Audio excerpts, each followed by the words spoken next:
Welcome back to our Groundskeeper chat series. I am your host, Meg Kruger, and we are live from Daytona Beach, the second day of the trade show here at SFMA Conference. And today I am joined by my, it was unofficial at the start of this thing, but I think he's solidified a position on the crew at this rate.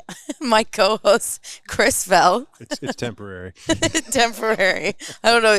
You weaseled your way in. You were very excited about it. I did weasel my way in. He was like, I'm going to set the soundboard up right in the middle of this action, and I have to run it. And then we have two guests joining us. One who's very familiar to the channel, has been a support and an advocate for this podcast from day one, Miss Sun. And then we are joined by, Sun, I would have continued. I would have said Miss Sun and then your last name. But I've known you for 5 years now, and I still will not pronounce your last name perfectly. And I know you're about to say it and be like, it's this. And I'll be like, okay, great. And next time, I won't be able to say it because it really it trips me up. It's Roesslein, like clothesline. Easy way to remember it. I don't think you've ever told me that. That's so easy. But everyone says it's so different. I know. Somebody will say this and somebody will say this. I'm like, oh boy, okay. I'm always tempted to say like Roesslein. Yeah. So I'll answer. Sun Roesslein. So, and then BJ Thomas. So what we're going to do is we're going to start off hearing BJ's turf origin story. So I got a little glimpse of it the other night. And we, our paths have crossed in some way or another. So Chris, BJ actually went to Roesslein College, which is like right in Chris's neck of the woods. Yeah, east side of Cleveland. It is. So, but then I never got the story on how you went from softball player to turf manager. So give that to us. So first off, I thought I had this crazy unique story, but apparently everyone has a crazy unique story, so I don't feel so alienated anymore. So I started obviously playing college softball, played softball my whole life, and was like, I don't want to coach, I don't want to have to deal with it. What can I do in college athletics to keep me going, right? Mm-hmm. And I then started working in facilities at the University of Georgia as like a student worker, part-time worker, holidays whenever I was home, just trying to make some money, right? Like, you got to have money to do things, right? So I did that, worked really hard, and my current boss now, Matt Holland, saw me working and was like, hey, I see your passion. I see you want to work. Like, would you be interested in a job? Could we just sit down and talk? Could we, I was like, well, Matt, I don't know anything about grounds. Mm-hmm. I think I've lined a field once in college, and it looked terrible. Yeah. I had no string. I didn't know you pulled a string. Like, I had no idea. And I was like, this kind of looks fun, but that was the extent of it. And Matt's like, don't worry. Like, I can teach you whatever you need to know. We'll figure out how to fill in the gaps. I just kind of need somebody to help us out. I was like, okay, sure. Like, I'll give it a shot. And at that time, I was 22-ish. So I was 6 months post-college. And I was like, okay, this is perfect. I got to segue into athletic administration or something else, like not outside all day, something that I can, be with the team and still have that team fulfillment. Little did I know, 4.5 years later, I'm still in turf. I love it more than I ever thought I would, and it's kind of where I'm at. So I started as a groundskeeper too at the University of Georgia at our softball fields. Learned from a great guy named Todd Wilkinson. He taught me a lot of things as well, in addition to Matt.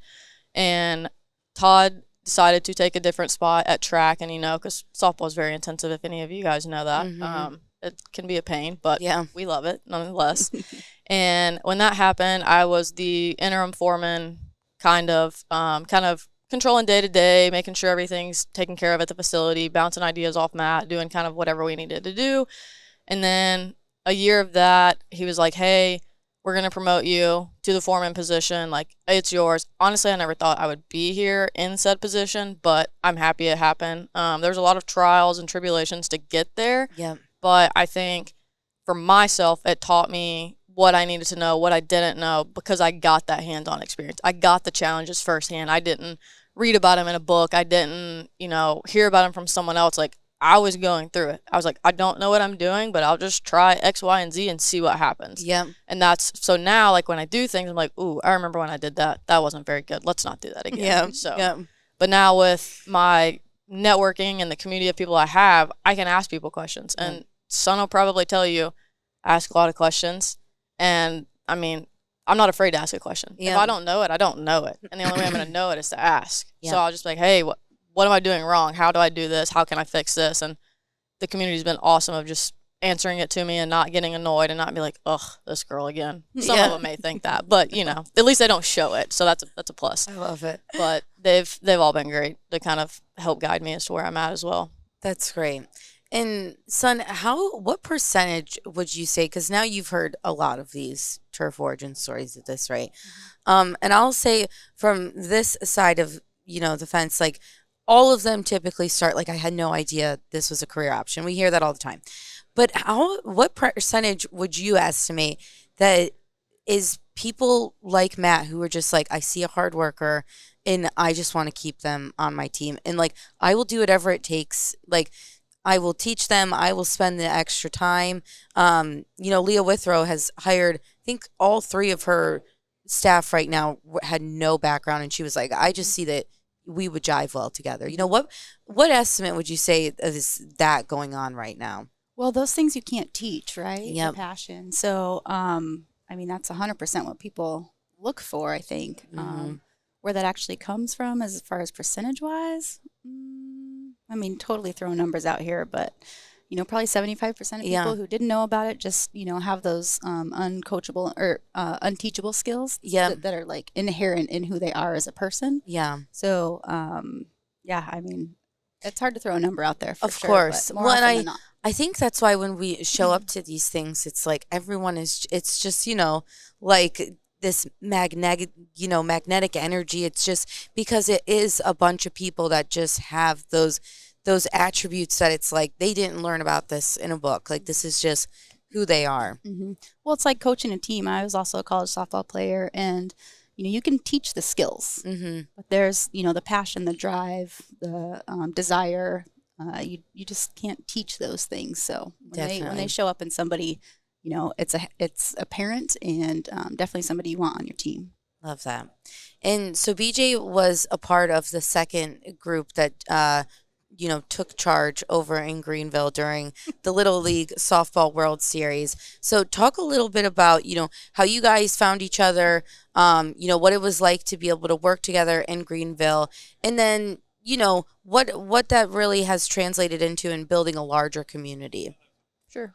So we have this program at the University of Georgia. It's called a Leadership Academy. Okay. And with that, you are chosen to go with the team, go to a school, and kind of meet them, meet your counterpart, get to know them, kind of like a networking thing, right? It's like an interdepartment thing. Well, when I was going, my boss was like, hey, Nick McKenna's a good guy there, like, blah, blah, blah, you should meet him, talk to him, whatever. So I met Nick, and then while I was there, my boss, Matt, was like, hey, I don't know if you're interested in this, but they do this thing of an all-female groundskeeper at the Little League World Series. If that's something you're ever interested in, Nick's the guy to talk to. Nick knows the lady that runs it. He's like, I don't know her, I don't know much about her, but talk to Nick. Yeah. So as I was talking to Nick, kind of getting to know him a little bit, I kind of slid that in there. I was like, hey, Matt mentioned this. Could you tell me a little bit more about it? I don't really know anything about it. Obviously, like, I'm still very new to the industry. I don't have a very big network. I feel like that would be a good place to start. He was like, absolutely. And either he texted Son, emailed Son, something that day, that week. Within a week or two, I got an email from Son. Nice. And I was like, oh, it works that fast. Yeah. Okay, perfect. So I was glad I was able to get on the list because from what I've heard, it's a lot of people are very interested in it, and it's not always like we don't always have enough spots or whatever it may be. That's why we had the 2 sessions this year, I believe, is from what I understood. And so from that, I was like, all right, let's figure it out. I had no idea anyone that was going. Yeah. I was like, okay, this is very new. I don't know what I'm doing. First off, like being with a lot of women, that's also very different from what we're used to. So it's like, it's a little nerve-wracking here, like, but whatever. And I just kind of jumped right in, and somehow I got in, no offense, what they call the older lady van or the senior citizen van. OG. OG, sorry. OG, oh my God. Senior So sorry. citizen. That's a BJ, big you're difference. So sorry. I'll make my way back in. Don't worry. But I got in the van. I Again, can't get over that senior citizen van. everyone called it something different. So I was like, all right, whatever. Like, I'm just going to go with it. And I was like, all right, like, I don't really care. I can figure out something. And I sat in the back most of the time because I was the youngest and the smallest. I was like, I can be most agile, whatever. So I get in Yes, the yeah, back. because they all have those broken hips and everything. You're just digging my hole deeper. Come Can't on get our now. walkers in the back of that We gotta. thing. Can you guys edit that part out where I said senior citizen? No Like, way. people can't know that. That's Like, actually going to be the little clip that we like advertise this. on Great. I social. will dig my hole right now. Well, BJ, to make you feel better, yesterday during my session, I was talking about someone who's retired in the industry, and I was like, you know, he has that cute little plot of grass that he takes care of now at his retirement home. And then I was like, oh, wait. The home he owns that he's retired at. So I'm with you there. We'll just dig our holes and use that tamp behind us. Somebody can tamp us down in there. Yes. Perfect. So I got in that van, and obviously there's an amount of super knowledgeable women in there, and I was like, well, this is my perfect time to ask my questions. I have a lot of them. So I would think about stuff, ask them, whatever, and they would just be, I don't know, they were just all awesome at answering every single question. And I was like, look, I'm going to preface, I apologize. I will probably get on your guys' nerves of asking you questions. And Son and Sarah both like, no, please ask all the questions you want. If I can't find it out, it's one, a challenge for me. Two, I will find somebody. I'll get you an answer soon. Can't guarantee when. So that's kind of like, when I got into that and started asking questions and knowing that they were like really okay with my questions and really genuinely trying to help me and not give me a short answer, I was like, okay, I'm more comfortable. Like, this is kind of my groove. Like, I can get with it. Yeah. So that's just kind of how we, I guess, met, meshed and everything. And then obviously I met a bunch of other amazing ladies who I still to this day will be like, hey, you do this, right? Like, how can I improve this? How can I do this better? So it's been a blessing in disguise. I never thought I would get so much out of it, but I think that was probably like the best thing for me. Definitely. Had I not gone to that, I wouldn't be here. No shot. Well, That's really like the strength of our industry in one nutshell right there, between the advocacy for, hey, let's introduce you to somebody else in the profession. Oh, there's this really cool thing. You should get involved. And then having that information sharing, because, you know, that's what we want to help each other. We want to help each other get better. And I mean, BJ's story right there is really what is the strength of this profession. Definitely. And, you know, building that network so that you can reach out and, you know, for help when you need it, but also like that community. And it's more than just like resources in the industry. It's people that you're like, I want to spend time with them. Like, they're now my friends. Like, I think of them fondly. I think after the first time I traveled with the women in turf team, you know, I had my epiphany where I was like, okay, this is where I want to be. But then the second time I came, I was like, man, this is like the greatest life hack. Like, I've found a way to literally go on like a girl's vacation, like a girl's trip of sorts, like that, you know, all the people, you know, will go to the beach or do something like that. I'm like, this is the ultimate life hack. Like, I get to hang out with all my greatest friends, and it's under the guise of, you know, work. But we are working. Yeah, if by vacation you mean waking up at 3:00 in the morning, going to work in the dark, coming home in the dark. Oh, yes. I think whether it's Doug or Chris, like when I was at Pebble Beach, they wrote in like the email that went out to like our coworkers, you know, Meg's out there in California. She's doing this cool thing. Don't get too jealous. Like, she literally is going to bed at 11 because that's what time they get home from the course, and then waking up at 3 a.m. Yes. So it's definitely you know, luxury, pampering, like the definition of a girl's trip. But really how important that community is aside from the resource aspect of it.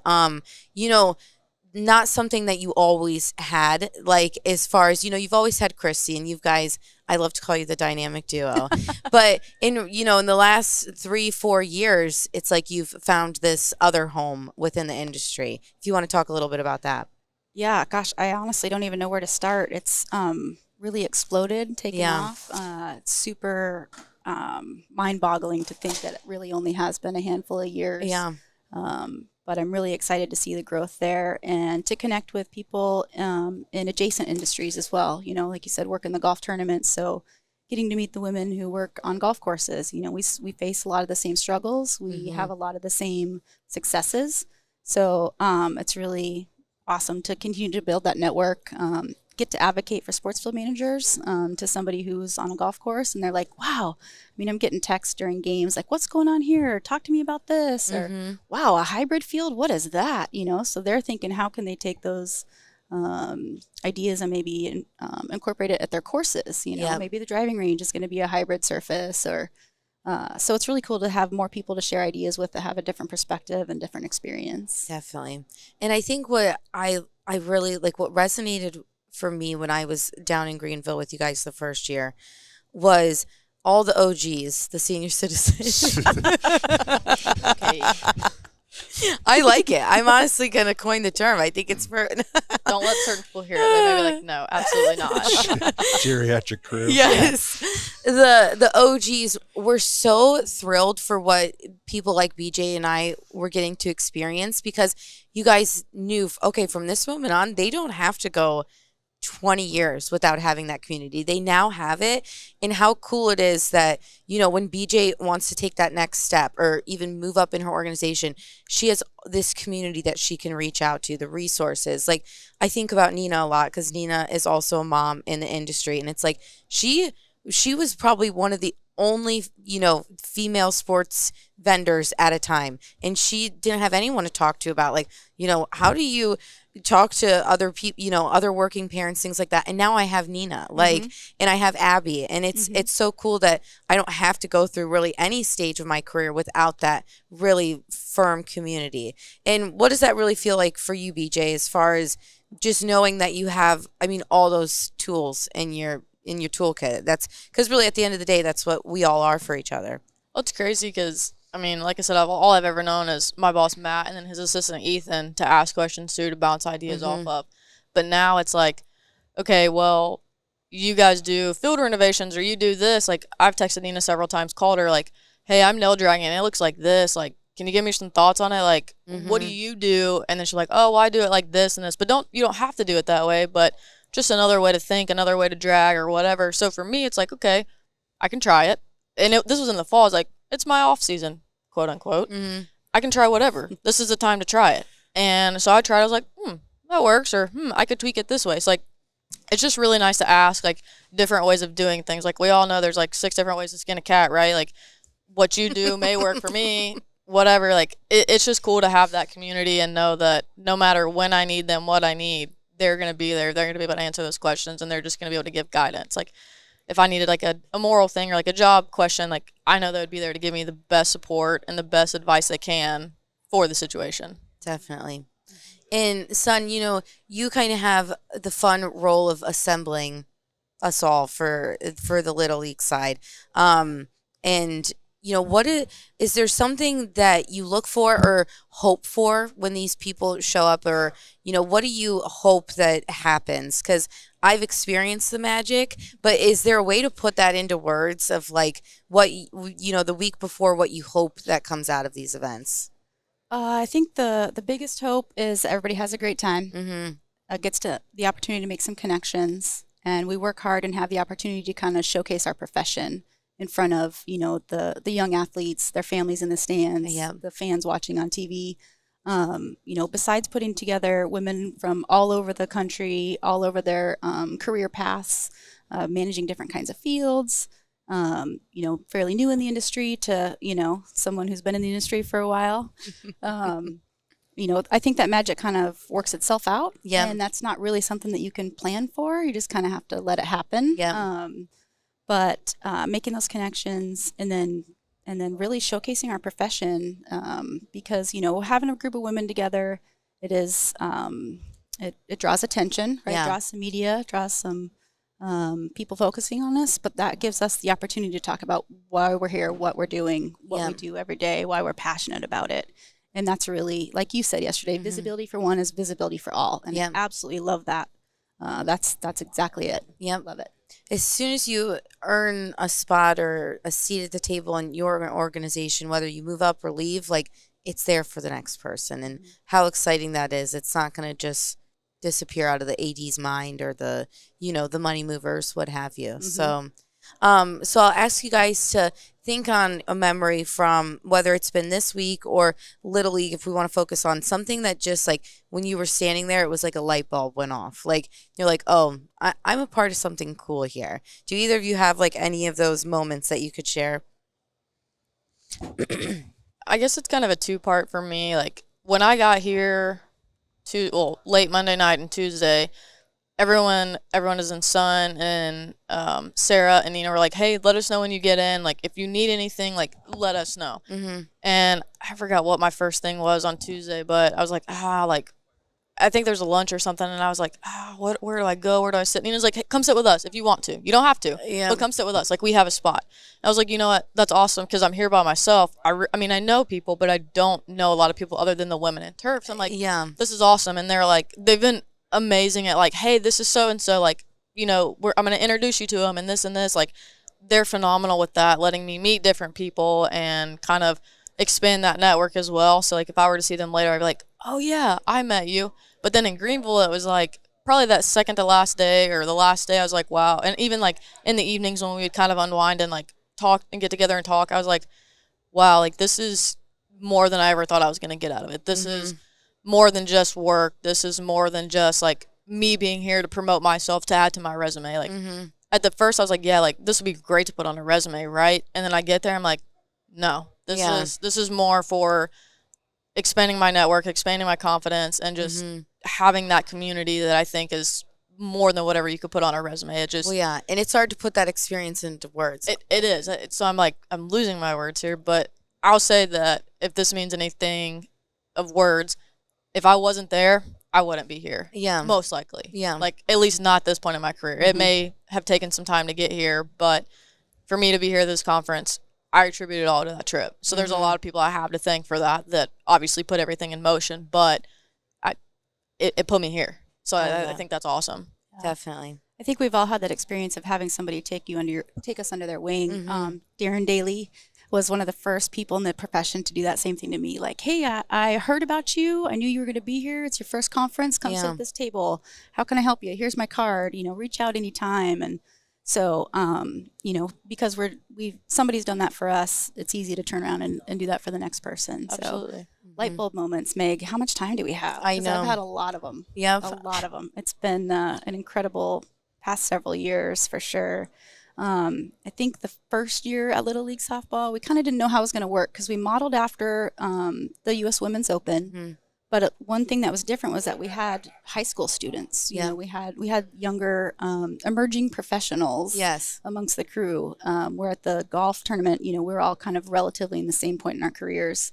But to see those young people that first time really like take the reins, they wanted to take over. They wanted to be in charge. They wanted to have that that extra special ownership of what we were doing. And I mean, that was really cool to see, especially when we talk about, you know, the future of our profession.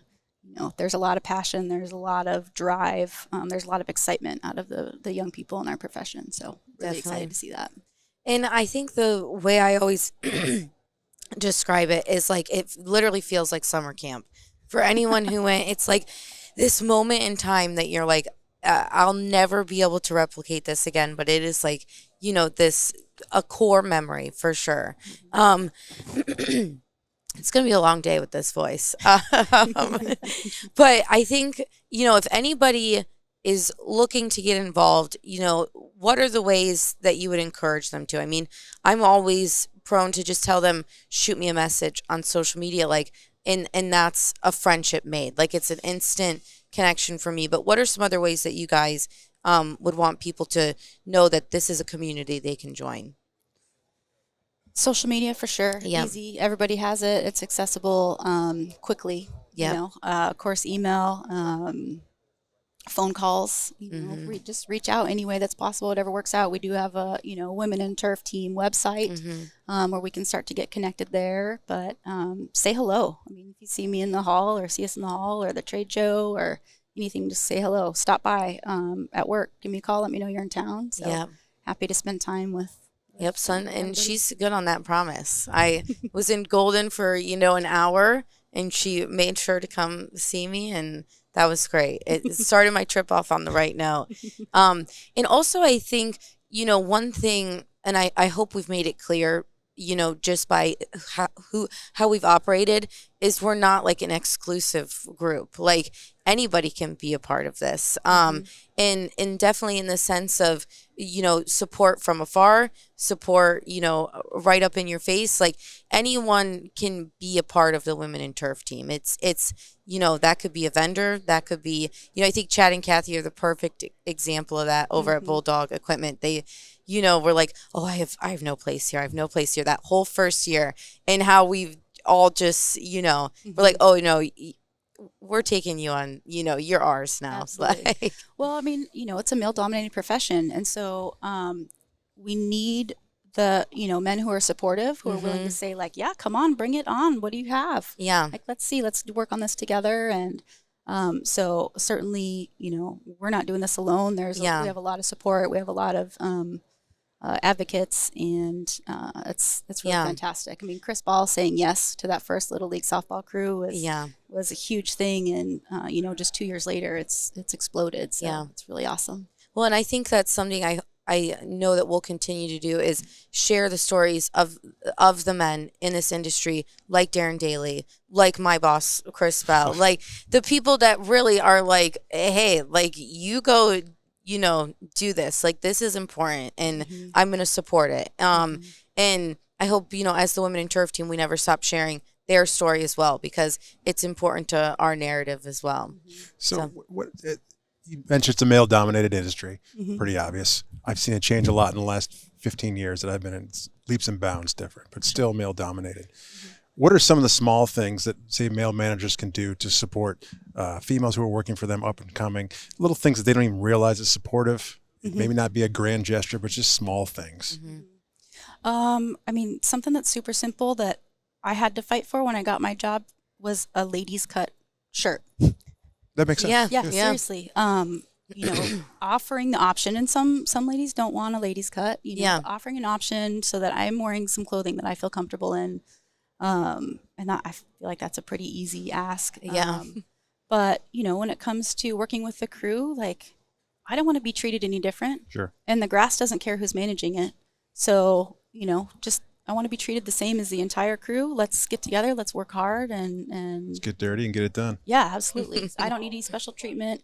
I can carry the, 50-pound bag of whatever it is I'm carrying. I'm capable of doing that. Yeah. So, I think, support everybody the same as they need. So we talked about kind of equality versus I loved that. With Brandon Bell. So, there's a difference there. If you give everybody the same thing, you're not necessarily meeting needs, but getting at everybody what they need to succeed to get to the same point. That's real, forward thinking and movement for all, for sure. Yeah, exactly. We'll say that is where you and I differ. I take any opportunity to be like, oh, I will sit over here. And I've seen that so strongly reflected when I go and help document the crew, what the crew is doing. I'm like, I'm so glad I'm behind the camera, because there's not a chance nobody could convince me to do that stuff. And you guys are like, hell yeah, like I'm doing this. Like, and I'm like, yeah, I would be like, excuse me, can you turn this thing on for me? So I'm the toxic one in the group. It makes balance. Yes, exactly. Yes. You need the other perspective. Yes. But I think advocating is, it's the biggest thing that, to help support. For sure. Definitely. So BJ, looking at the weather report of our industry, what, now that you have a front row seat to what's going on, what has you excited about what we have, in the next year, in the next 5 years? That's a great question. I think, I guess from a selfish standpoint, just for myself, growing and learning the knowledge and realizing like there are other opportunities rather than going back to school to get your traditional turf degree. Like conferences, I mean, I've told some of this, like I'm probably nerding out a bit, but I'm in every class I can get in. While I've been here, I know some people are like, oh, that's a good one, or maybe I'm going to do this one. Like I do apologize for not going to your talk, but I was at another one that I thought that I was a like, massive I X need on to, your I needed to learn. profile. I make up for it I'm by listening to kidding, your I'm podcast, kidding. so it's all good. But I think for me, it's just like filling in those gaps and Yep. figuring out, like, with the new educational opportunities that you guys are rolling out with SFMA, like, I think that's going to be huge for myself. Yep. I can do those at my own pace. I'm not judged on a book or a test or anything like that. I can figure out this is a weak point, this is a weak point. There's a seminar, there's a class, there's something on it that I can learn from, again, to make myself well-rounded. And hopefully once I feel confident in my knowledge and my quote-unquote expertise, I can pass that on to somebody with hopefully a similar story like myself to get them involved and, like, show them you don't have to have that traditional path. Yeah. Some people may think so, but I think, like they were talking in the keynote, being open-minded to not having that background, not having that degree is so huge. Like, and just hopefully other people will start to think that way as well. Like, you don't need, and I'm not dissing on the degree for everyone who has it, but you don't always need it. Like someone saying, if you've got those qualities that are unteachable, uncoachable, however you want to say it, that makes up for, in my opinion, the certificate, the degree, the paper, whatever. Yeah. Like, you can fill in those gaps. You can always learn if you're willing to learn. Like, Yeah. I just think that's the biggest thing. Love that. Same question for you, son. What has you excited looking out on the horizon and the forecasts of our industry? You know, a lame little analogy I had to throw in. So many things. I mean, I love seeing all the students here. I think that's fantastic because truly, you know, that's the next gen, I guess. Yeah. But so seeing all the young people here, seeing, you know, we've had as an association, we're seeing a growth, which is fantastic. So more people are getting involved with the SFMA, and to see the increased visibility of what we do. I think, you know, slowly we're kind of getting attention from the general public, from people who didn't really know it was a thing. And hopefully we turn that around to really letting people know how much expertise goes into what we do, and advocating for field managers as experts in the field. I love it. Well, thank you guys for joining us early this morning. I always get something when I talk with you all, so I appreciate it, and I think that's all she wrote. Perfect. Thank you guys Awesome. for having me. I appreciate Thanks it. It's for been having awesome. Definitely. Yeah. Thank you guys.